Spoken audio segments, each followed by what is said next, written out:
Alright, सो अभी फ़िलहाल हम बिज़नेस लॉज़ सब्जेक्ट का unit 1 that is Indian contract act 1872। ठीक है, जैसे कि मैं एक बिज़नेस चला रहा हूँ। किसी सप्लायर के साथ मैंने उसे बोला कि मैं तेरे से 1 महीने के बाद certain amount of goods purchase करूँगा। तो ये अगर मैंने मान लो एक रिटन में उसको लिख दिया कि ठीक है, ये मैं तेरे से परचेज़ करने वाला हूँ, तो ये एक कॉन्ट्रैक्ट बन जाएगा जो मैंने उस सप्लायर के साथ कर लिया है। तो कॉन्ट्रैक्ट इसलिए होता है ताकि एक नेगोशिएशन जो भी है वो सब लिख दिया जाए और कोई भी दोनों पार्टीज़ में से पीछे ना हट पाए बाद में, और वो कॉन्ट्रैक्ट कंप्लीट हो जाए। वो एक स्टेटमेंट दे देगा और बोलेगा इसको एक्सप्लेन दिस स्टेटमेंट। अब उसका मतलब क्या है, बहुत ध्यान से समझना। उस स्टेटमेंट से आसपास के रिलेटेड कॉन्सेप्ट आपको पता होने चाहिए। केस स्टडीज़ होंगी इसमें, जैसे बिजनेस स्टडीज़ में केस स्टडीज़ पढ़ते थे, वो तो ऐसी होती थी example wise.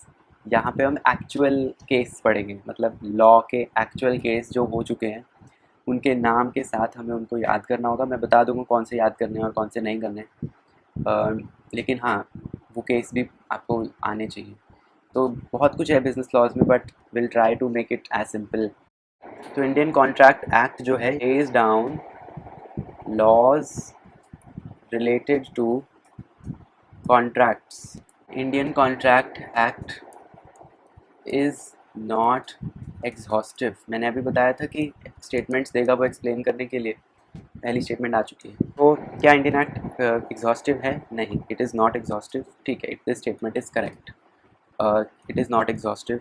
Reason, it does not cover all the branches of law of contracts.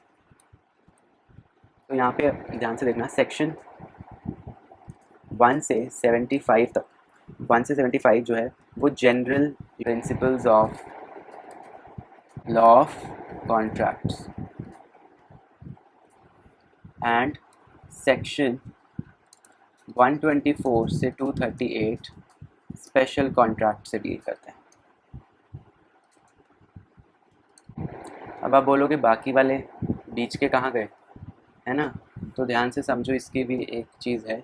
जो सेक्शन 76 से 123 है, इनके बीच वाले, वो रिलेटेड किससे थे? सेल ऑफ गुड्स से रिलेटेड थे। उनको हटा दिया गया क्योंकि अब उनको हमने सेल्स ऑफ गुड्स एक्ट जब पास हुआ तो वो उसमें डाल दिए गए। तो अब वो सेल्स ऑफ गुड एक्ट में उनके प्रोविजंस हैं, इसलिए ये वाले हट गए थे और वो सेल्स ऑफ गुड्स एक्ट आ चुका था। सिमिलरली एक और चीज़ मैं आपको बताऊं, इसके बाद भी सेक्शंस थे जो कि सेक्शन 239 से 266 तक थे। वो भी किससे रिलेटेड थे? पार्टनरशिप से रिलेटेड थे,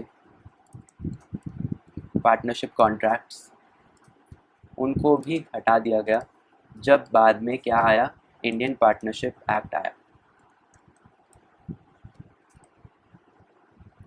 इंडियन पार्टनरशिप एक्ट 1932 आया था ना। तो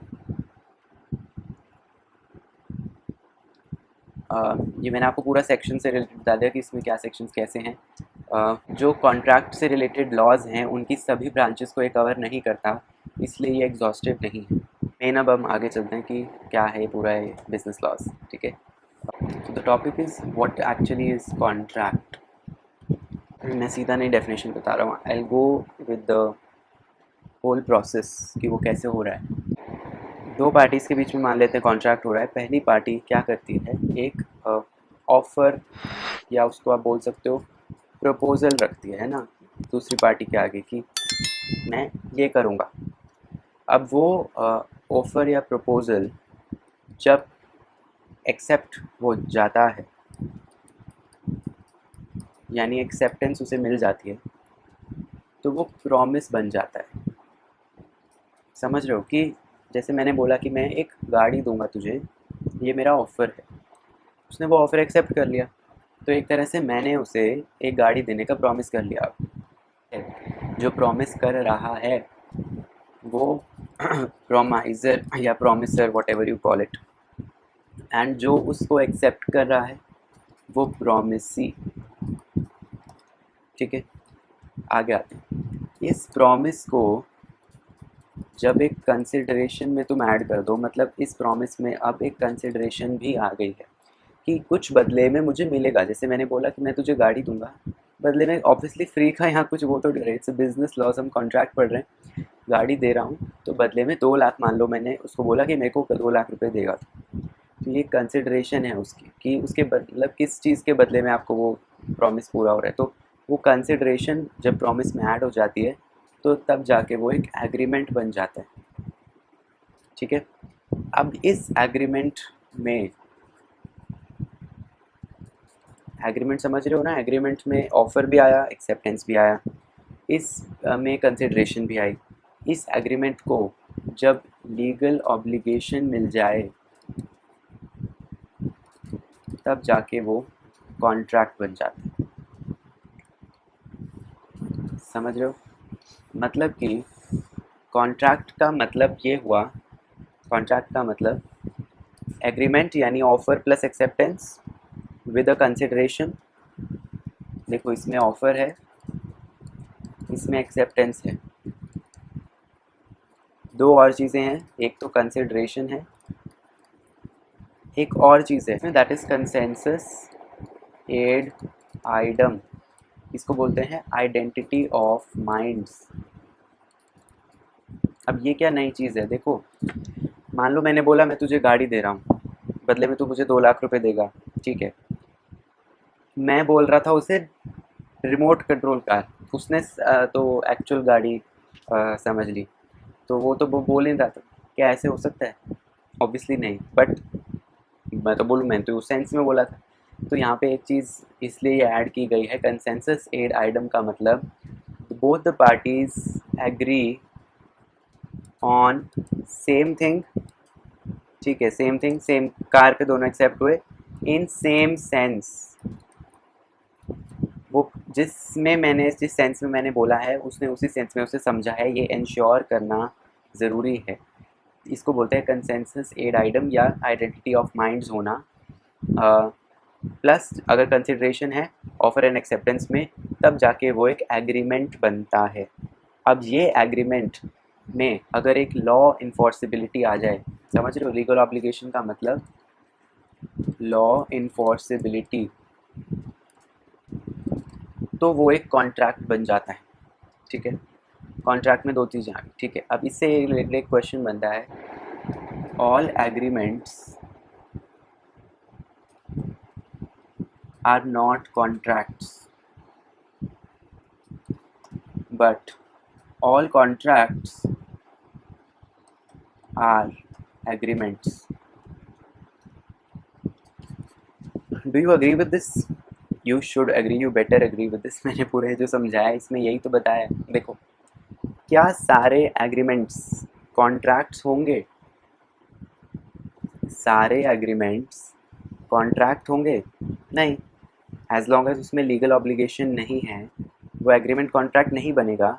इसलिए सिर्फ वो एग्रीमेंट कॉन्ट्रैक्ट्स होंगे जिसमें लीगल ऑब्लिगेशन होगा, सारे एग्रीमेंट्स तो नहीं होंगे।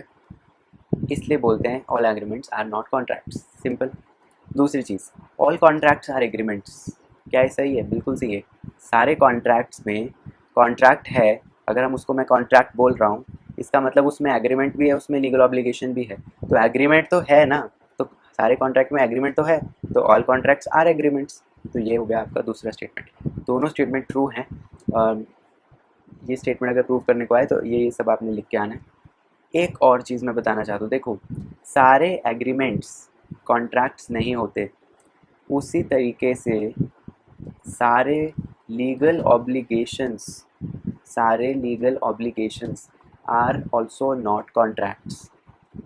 All legal obligations are not contracts. Only those legal obligations are contracts. Only those are contracts, obviously, which arise from agreements. समझ रहे हो? ऑब्वियस सी बात है, जो लीगल ऑब्लिगेशन एग्रीमेंट से आ रही होगी वो कॉन्ट्रैक्ट होगी। लेकिन ऐसी भी लीगल ऑब्लिगेशंस होती हैं जो एग्रीमेंट से नहीं बाकी और चीज़ों से आ रही हैं, वो कॉन्ट्रैक्ट्स नहीं होंगे। अब ऐसी कौन सी ऑब्लिगेशंस हैं जो एग्रीमेंट से नहीं आ रही हैं और वो कॉन्ट्रैक्ट नहीं है? ऐसी 4 टाइप की हैं, मैं बता रहा हूँ चारों टाइप्स ये कौन से हैं, ध्यान से समझना। अ, एक तो है क्वाज़ी कॉन्ट्रैक्ट्स। ये अभी टॉपिक जब आएगा तो मैं बता दूँगा। ये रियल कॉन्ट्रैक्ट्स नहीं होते, but they appear to be contracts. जब आएगा तो मैं समझा दूँगा, अभी बस 4 नाम याद रख लो ये। दूसरा है स्टेटस ऑब्लिगेशन, यानी कि हस्बैंड वाइफ का मान लो एक स्टेट जो है उनका स्टेटस ही उनका रिलेशनशिप है, तो ये जो स्टेटस रिलेशनशिप्स वाले ऑब्लिगेशंस आ रही हैं वो लीगली तो है, लेकिन वो एग्रीमेंट से नहीं आ रही है किसी, वो उनके स्टेटस जो है बीच में उसकी वजह से वो आ रहा है लीगल ऑब्लिगेशन, इसलिए वो कॉन्ट्रैक्ट नहीं होती है। ठीक है, एक होता है कोर्ट जजमेंट्स। जो कोर्ट जजमेंट्स हैं अ, वो भी लीगल ऑब्लिगेशन क्रिएट करती है, लेकिन वो लीगल ऑब्लिगेशन जो क्रिएट कर रही है वो एग्रीमेंट से थोड़ी आ रहा है, वो तो कोर्ट की जजमेंट से आ रहा है ना, इसलिए वो कॉन्ट्रैक्ट नहीं है। 3 हो गए। चौथा था टॉर्ट या सिविल रॉन्ग, मतलब सोसाइटी के नाम पे अगर आपने कोई सिविल चीज़ नहीं की है, रॉन्ग किया है जो इलीगल है, तो आपके ऊपर केस हो सकता है, लीगल ऑब्लिगेशन आप पे क्रिएट हो सकती है। तो ये जो लीगल ऑब्लिगेशन क्रिएट होगी ये एग्रीमेंट से नहीं हुई है, इसलिए ये कॉन्ट्रैक्ट नहीं माना जाता। सैलमंड नाम से एक एक्सपर्ट है, उसने एक लाइन बोली है, वो बहुत बार आती है एक्सप्लेन करने को, मैं बता रहा हूँ क्या लाइन है। Law of contract, law of contract is not the whole law of agreements, nor it is whole law of obligations.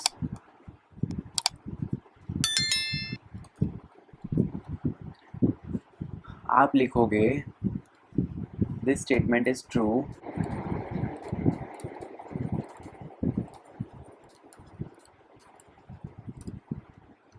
अभी यही चीज़ तो मैंने कराई है, ध्यान से देखो। ऑल एग्रीमेंट्स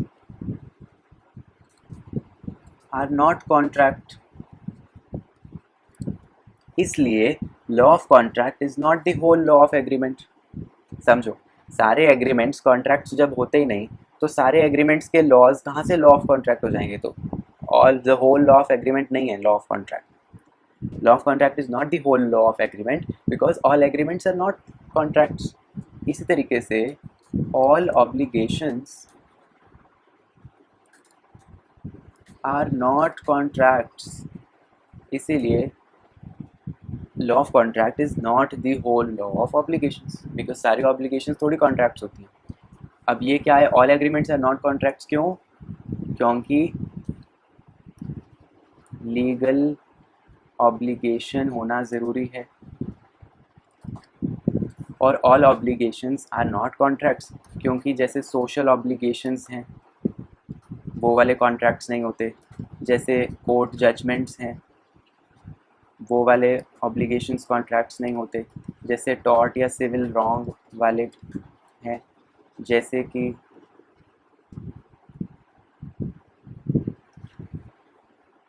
क्वाजी कॉन्ट्रैक्ट्स हैं, जैसे क्वाजी कॉन्ट्रैक्ट है वो जो है ऑब्लिगेशंस ये क्रिएट कर रहे हैं बट कॉन्ट्रैक्ट्स तो नहीं है क्योंकि वो एग्रीमेंट से नहीं आ रहे। ठीक है, do not arise from agreements, hence they are not contracts. तो इसके साथ ये जो क्वेश्चन है अगर आपसे पूछ रहा है वो, तो आपने बस यही बताना है कि दोनों लाइंस जो हैं बेसिकली अलग से आप एक्सप्लेन कर दो कि law of contract is not the whole law of agreement क्योंकि ये, law of contract is not whole law of obligation क्योंकि ये, और इन सब के दोनों की अलग से अभी जो एक्सप्लेनेशन है तो मैंने अभी कराई है वो यही है। ठीक है, तो इसके साथ आपका ये वाला चीज़ भी कंप्लीट होता है। एक और चीज़ मैं आपको बताना चाहता हूँ, अभी तक जो हमने किया है वो बेसिक थ्योरी है, इसका कहीं भी लेना देना आपके आंसर फॉर्मेशन से नहीं है कि आपने बस यही लिख के आ जाना और कुछ नहीं। देखो, बिजनेस लॉज में सबसे ज़रूरी जो चीज़ है, आपको हर आंसर में एग्जाम्पल्स लिखने ज़रूरी हैं। मैं अगर सारी चीज़ें जो करा रहा हूँ, जैसे इवन मैंने ये वाला क्वेश्चन जो कराया, all agreements are not contracts will not live, इसमें आप एग्जाम्पल दोगे कि क्यों सारे एग्रीमेंट कॉन्ट्रैक्ट नहीं है, by giving an example of one agreement which is not contract. तब स्टेटमेंट्स फॉर्म में बस 2-3 लाइन का एग्जाम्पल लिख दो और फिर ये लिख दो क्योंकि इसमें ये है, क्योंकि इसमें जैसे कोर्ट जजमेंट है तो लीगल ऑब्लिगेशन है, बट वो कॉन्ट्रैक्ट नहीं है क्योंकि वो एग्रीमेंट से नहीं आ रही है, इसलिए यहाँ पे ये कॉन्ट्रैक्ट नहीं है। तो इस तरीके से आपने सारे जो आंसर्स हैं उसमें एग्जाम्पल ज़रूर ज़रूर ज़रूर इंक्लूड करने हैं। उसके लिटरल मार्क्स एलोकेटेड होते हैं कि ये आंसर है, आपको इस पर एग्जाम्पल लिखना ही लिखना है। बिजनेस लॉज कर रहे हो, प्लस ये एग्जाम्पल्स कई बार जो हैं स्पेशलाइज्ड एग्जाम्पल्स आपके बने हुए हैं जिनको केस लॉज बोलते हैं। वो जिस जिस क्वेश्चन में आएंगे वो मैं बता दूंगा, उसको आपने केस के नाम से याद करके वो प्रॉपर सेम एग्जाम्पल लिखना है, बट वो जब आएगा तो मैं तब बताऊँगा। फ़िलहाल इतना ही बहुत है कॉन्ट्रैक्ट वाला करने के लिए। बाकी काम नेक्स्ट उसमें कर।